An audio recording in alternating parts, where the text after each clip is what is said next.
Por eso la tenemos en plató. Ina Finogénova, directora de la Base América Latina. Muchas gracias por estar con nosotras. Gracias a ustedes por la invitación. Y sí, casualmente todo esto me pilla en Madrid, pero aún con todo hoy vamos a sacar un especial de la Base América Latina con Estefanía Veloz y Marco Terusci en México. Es muy importante tener a Marco Terusci en la mesa porque ha vivido muchos años en Venezuela, conoce muy bien el país, entonces nos puede traer mucha información desde dentro de Venezuela que ahora mismo no es tan fácil de conseguir. Y además que es tan importante hacer en un programa como La Base que desmenuza por un lado datos, pero que luego también le hace periodismo al periodismo en un tiempo donde estamos viendo por dónde está yendo el periodismo. Tenemos análisis, nos va a acompañar Naya Sanso también en la mesa. Me suena de algo, Naya Sanso. Efectivamente, así que vamos a intentar desmenuzar. Y también felicidades por las coberturas que están haciendo ustedes, compañeros, porque efectivamente es un soplo de aire fresco. Estamos haciendo lo que tú también, Ina, llevas muchísimos años haciendo, ¿no? Haciendo ese oasis en esos momentos que parece desierto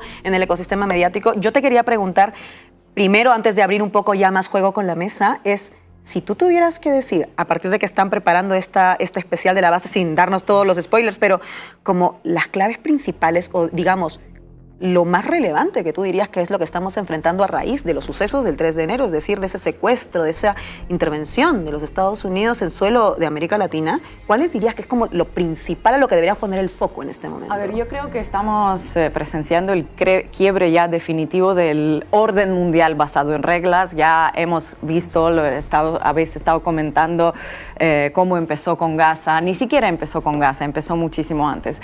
Pero en este caso, y para nosotros es sumamente relevante, es hablar de América Latina y de la situación que se produce ahora mismo en América Latina y de lo que van a hacer los países latinoamericanos, porque hasta ahora, durante los meses del despliegue, cuando veníamos avisando y tuvimos a la compañera Naya Sanso en la mesa en agosto en Ciudad de México diciendo probablemente va a ser una operación al estilo Panamá, probablemente va a ser una operación al estilo Manuel Noriega, hemos estado viendo esos bombardeos, asesinatos extrajudiciales y las declaraciones de prácticamente todos los países latinoamericanos, salvo algunas excepciones también bastante modestas, bastante moderadas, pues flojas, compañera. Y eso es lo que hay que decir y lo que nos tenemos que preguntar es cómo se van a reconfigurar ahora mismo las fuerzas cuando Colombia está abiertamente amenazada, cuando Cuba está abiertamente amenazada, cuando México está abiertamente amenazado. Anteayer estaban diciendo que sí, Claudia Sheinbaum muy bien,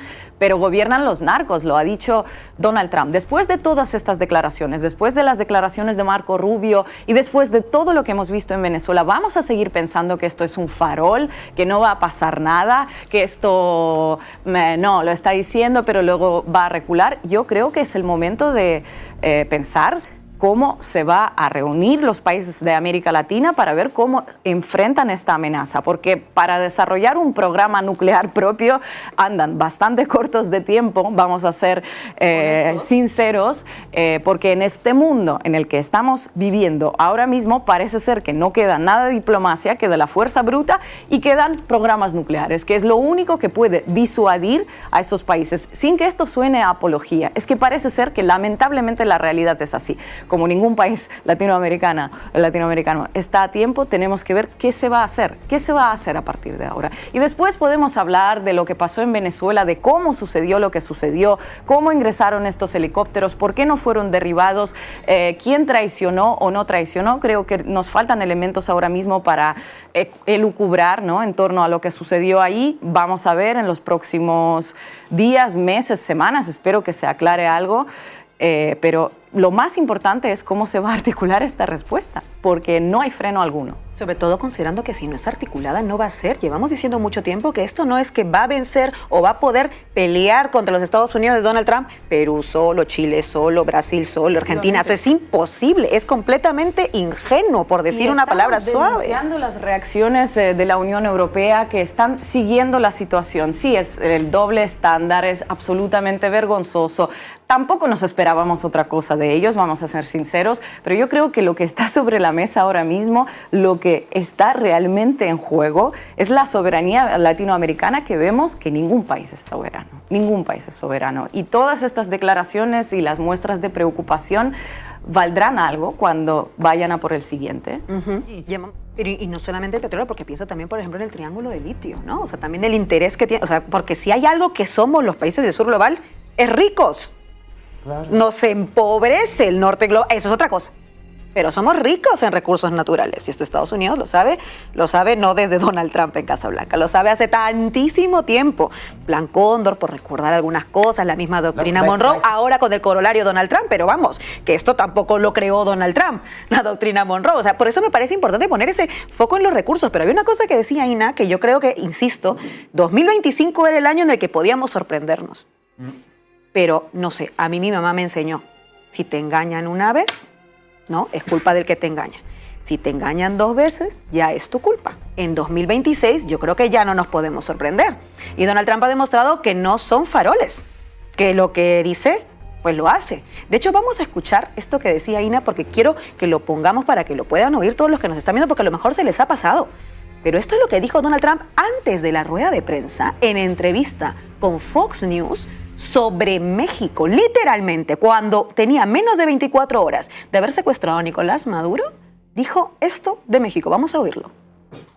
Because from your vice president, J.D. Vance, said that the message is pretty clear, the drug trafficking must stop. So was this operation a message that you're sending to Mexico, to Claudia Sheinbaum, the president there? Well, it wasn't meant to be, and we're very friendly with her. She's a good woman, but the cartels are running Mexico. She's not running Mexico. The cartels are running Mexico.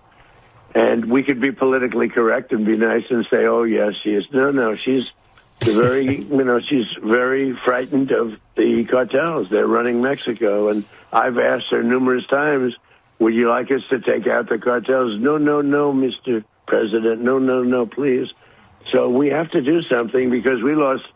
The real number is 300,000 people, in my opinion. They like to say 100,000. 100,000 is a lot of people, but the real number is 300,000 people. And we lost it to drugs, and they come in through the southern border, mostly the southern border. Plenty come in through Canada, too, by the way, in case you don't know. Yeah. But they come in through the southern border, and something's going to have to be done with Mexico. Voy contigo, Ina, un poco también esa línea, articulación difícil, pero la amenaza explícita. La amenaza explícita, y estoy aquí de acuerdo con Cristina, la esperanza. Ahora también lo que ha demostrado, ¿no? Todo eso, que en el mundo hay como, no sé, 3 potencias que pueden ejercer una geopolítica soberanamente, que es Estados Unidos, que vemos cómo la está ejerciendo, China y Rusia. ¿Qué va a hacer China? Contra la que todo esto en última instancia está dirigido. ¿Qué va a hacer Rusia? Rusia con Venezuela, bueno, Naya tendrá una lectura mucho más precisa, supongo, pero de momento no ha hecho nada más allá de las declaraciones, ni siquiera ha sido convocado nada en la ONU de momento. Entonces, hay algunas especulaciones que bien sabemos sobre el reparto, ¿no?, de las zonas de influencia, que suenan bastante plausibles porque Rusia está metida en la guerra de Ucrania. Entonces, ¿qué van a hacer estas potencias? Sin la colaboración directa, sin algún tipo de integración, no hay un escenario pesimista, a menos que Trump de repente se despierte un día y diga, bueno, pues ya está, pero no parece ser el caso.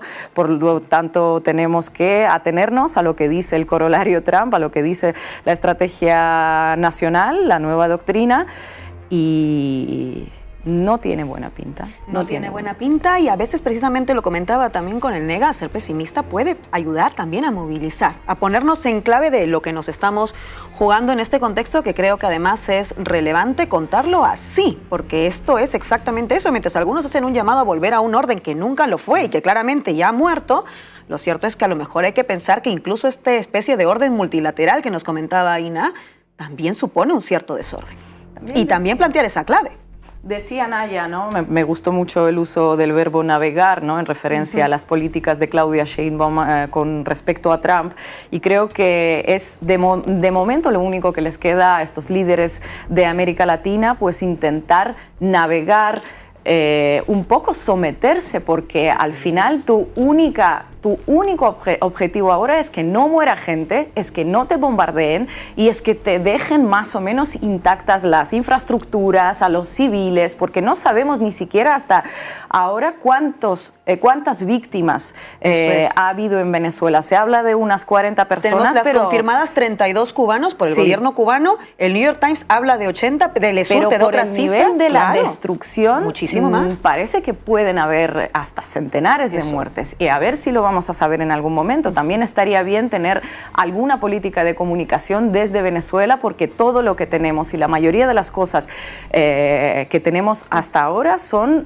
los medios de información gringos, las filtraciones de New York Times que Eso es. permiten Que y dan cuidado con lugar esto. y dan luz verde a todas estas especulaciones que se generan alrededor. Entonces, no tenemos muchas herramientas para analizar lo que está pasando y viendo lo que pasa, lo único que queda a los gobiernos latinoamericanos es precisamente ese arte de navegar a ver cómo salvan a sus países de ser los siguientes. Yo creo que la situación de México en particular es distinta a la de Venezuela, es el principal socio comercial, están dentro del TEMEC. Claudia Sheinbaum tiene, al parecer, todavía una relación cordial con Donald Trump, lo ha tenido Andrés Manuel López Obrador. Creo que parten desde otro punto, no lo podemos comparar con Venezuela, pero la amenaza es explícita y no se puede dejar de lado, ¿no? Y precisamente por eso...